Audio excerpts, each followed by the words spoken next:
मेणबत्तीपासून मोती कशा पद्धतीने तयार करतात त्या संदर्भात एक प्रयोग मांडलेला आहे.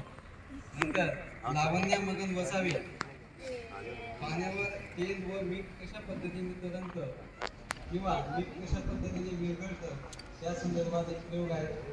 नंतर किंजल दिलीप पाटील या विद्यार्थिनीने बेरिंगचे कार्य या ठिकाणी दाखवलेले आहे. नंतर वंशिका दत्ता तोडासे या विद्यार्थीने पाण्यावर कागद कोरडा कशा पद्धतीने राहतो पाण्यात या संदर्भात प्रयोग सादर केलेला आहे.